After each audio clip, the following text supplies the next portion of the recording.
Hello guys, I'm Super Ron. Welcome back to the G Unit and welcome to episode 3 of my GBS Zero build. Finally, we can get on with some actual progress and start bolting all these parts onto the chassis.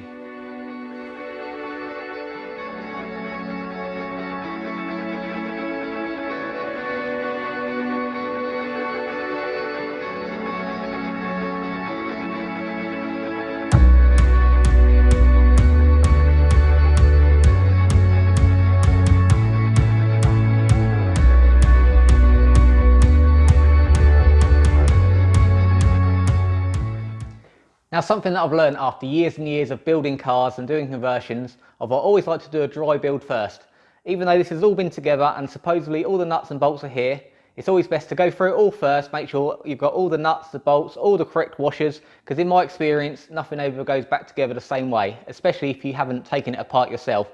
So I'm going to do a complete dry build. I'm going to bolt everything together in the place where it should be. And then once we're all happy, I'll take it all apart again. We'll be painting everything up, getting all the components all nice, all new seals, all new gaskets. And I'll go over the chassis, all the bits where the GBS had its aluminium side panels riveted on. I'll seal up the holes and any bits I've got to modify, any bits I've got to weld in or take poles out, be able to paint up before the body goes on for the final time. So without further ado, let's get bolting stuff on. So I think what we'll do, we'll start at the rear end and work our way forwards. These are all the components from the original Locust. They're all Ford Sierra based running gear. And I'm by no means a Ford guy, so I had no idea what model any of this was actually from. If you want to put a V6 in an Astra or a red top in a Nova, that's no problem. I can do it with my eyes closed. I know all the components that need to go together, but all this Ford stuff was a whole new world for me. So there was a lot of Googling involved. And luckily on the Locust Car Builders Forum, there are some very knowledgeable guys in this area. And they told me where to measure, what part numbers to look for, and what it all meant. So together, we discovered that the rear discs and calipers were actually from a two-wheel drive Cosworth Sierra. They're 273mm solid discs with the matching calipers, so they're two-wheel drive Cosy items. The diff, there's two versions on the Sierras. There's a 7-inch and a 7.5-inch rear diff. They're easily identifiable by measuring across the top bridge. So I found mine was a 7-inch. And to know more, you have to look at the tag on the back. The numbers and letters there all mean something. So the AAA means that this is actually a factory fitted limited slip diff, which is great news for me. So I turned the input shaft and both the outputs turned the same way, which confirmed this, which is great news. The numbers on there, 392, is the final drive ratio of 3.92 to 1. So this does mean this isn't actually a Cosworth rear diff because they have a final drive ratio of 3.6. So it's suggested that this might be out of a Sierra XR 4x4 or something like that, but that's all fine. The other thing that I was told is you can't usually put four-wheel drive stuff and two-wheel drive Cosworth stuff together because of the size of the CVs. The 4x4s all have 100mm CVs and the two-wheel drive Cosworth bits have 108mm CVs, so the bolts don't line up. But I've actually got 100mm CVs all the way through and an ABS rear hub. The bolt holes here are all the same on the Sierras, but with the bigger rear discs, you need taller rear ears. So this shouldn't go together, but for some reason it all does. So I was told to take the wheel bearings out to measure them to find out what actual rear hubs I've got, but I think that's about as far as I've got. So the rear wheel bearings were shot, so I've got to find out what bearings go in them so I can get new ones and put it all together. So as I said before, there's two versions of the diff, the 7-inch and the 7.5. GBS make their chassis to fit the largest 7.5-inch diff, and if you've got the 7-inch, you have to use little spacers to space it out. Now, I can't remember whether these came with the Locust or the GBS, but this has just got some little thin bits of pipe to space them out, which I'm not too thrilled with clamping them down. So I'll turn up a few spacers quickly.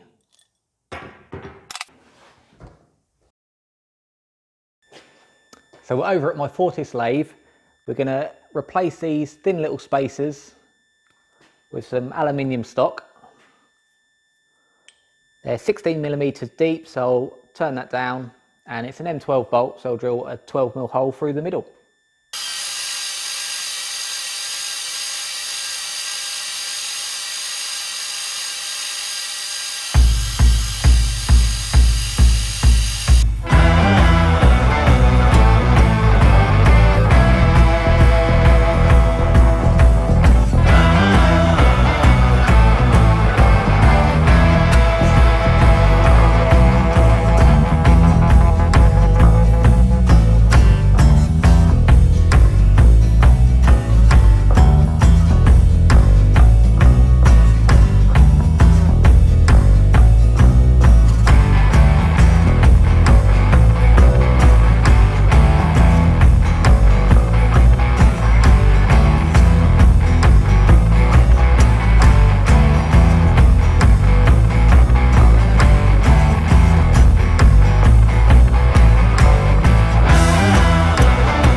And so without a doubt, I'm going to be much happier with those. So let's get this diff in. So let's get the diff in. I found out the hard way the first time round. You've got to put the bottom bolts in first because you can't get past this. So they've made them slotted so you can get it in and then drop it down. So let's see if it's easier this time round.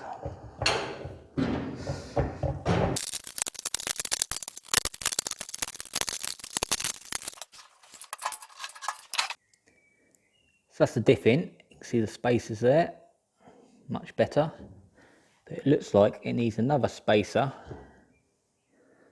for the rear bolt. So let's get that made up.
And so there's another spacer made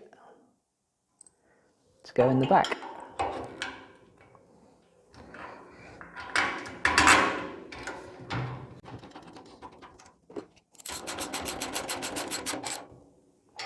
So this is why I always prefer a dry build first, because already we've run into all these problems. And that's the rear diff all in. Next up is the rear suspension. All the mechanicals are from the Sierra donor, but the bits in between, the arms and the hub mounts, are all made by GBS. Luckily, when the guy took it all apart, he labelled everything, so it's going to make it a lot easier to put it together. So let's see how this goes. And so via a process of elimination, got all the rear suspension arms on, managed to find where all the bolts go. It's a lot easier with Lego when you've got instructions, but everything seemed to have a place and find a home. You can see it's always good practice to have all your bolts facing the right way, except where it's not possible, like on the inside. If you were to put your bolt from this side, once the firewall's in, you wouldn't be able to get it out again. But I've got everything in, all the right bolts. One thing for GBS owners that are watching, got a lot of washers left over, and I've noticed on the inner arms there's quite a gap. I haven't done these up tight to pull them in, but are these some kind of adjustment, or do you just pack them out to where it lines up? But it's all in, it's looking like a car again. When I first got the car, I spoke to Richard at GBS and explained the setup that I had and what parts I was using. He said for the Sierra rear end, I would need these spacer plates, or the drive shafts would bind up. So I bought the kit from them, so they bolt on to the mounting points of the hub to the hub carrier. So I'll put it together and see if these are needed. And there it is on with the spacers. Not too happy with the bolts that they've supplied with the spacer kit, because they don't reach the nylux. I think they're supposed to be without the spacers, so I'll replace them. Carry on bolting bits together. And drive shaft all bolted in. It was super snug, so I think that was right. Without those spacer plates, that would have binded up. And last but not least, the Sierra 2-wheel drive Cosworth rear brakes. I had a little Google online, and because the Sierra calipers are normally at the top, on the GBS you put them at the front, which does actually put the bleed nipple at the bottom, which is not ideal. But this is the way they're on my Locus as well. You can see I've got offside written there. And that allows the handbrake to go across the top, through the chassis, through the other mounting point, and to the handbrake. I'm going to have to leave the other side for now until I can get a wheel bearing, because I won't be able to assemble. But from what I've seen from the other side, that should all go together nicely. So I think that'll do for the mechanicals on the rear. I'm really happy with how everything's lining up and how it's all gone together. All the components I have seems to fit in the right holes, so that's good news. People with GBSs will have noticed this extra tube work I've added to the rear. I've kind of copied the design of the MNR Vortex, because on the GBS they actually have an aluminium rear clam, so that's nice and sturdy, nice and thick. But with my fiberglass rear end, I wanted something a bit more structural, because this also holds the fuel tank in the middle. So this is a fuel tank that comes with the GBS kit. I don't think it's anything special, just an empty aluminium box, which is why you need the swell pot up at the front. But this actually sits right at the back of the vehicle.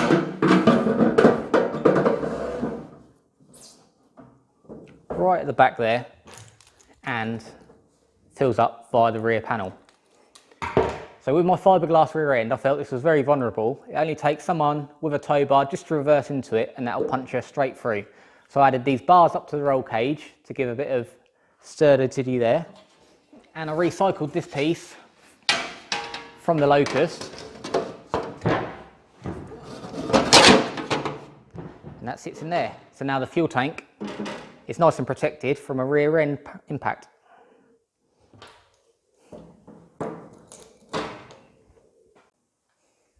I've also got all the pre-bent aluminium panels that were in the boot, which all go in their places.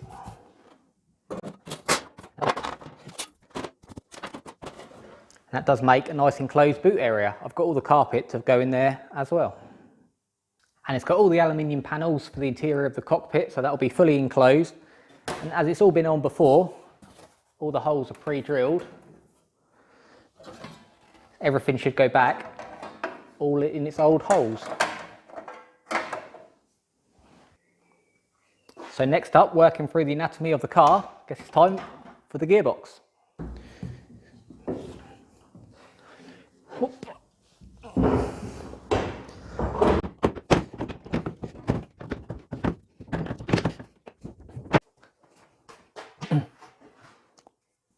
I'm going to be sending my actual block away to get machined for the Amiga pistons. So for now, I've got this old C20 let block I'm going to use as a mock-up.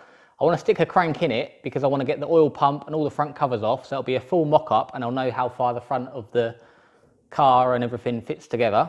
So I'll get the crank in, get my shallow sump on, and then get it in the car.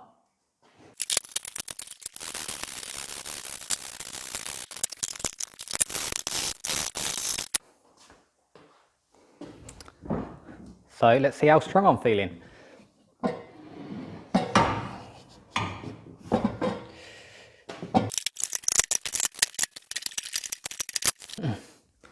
And the cylinder head. Oops. Mustn't forget the head gasket.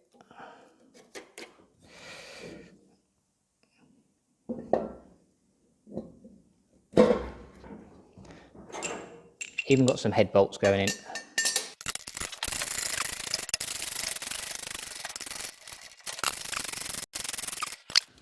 All ready to run.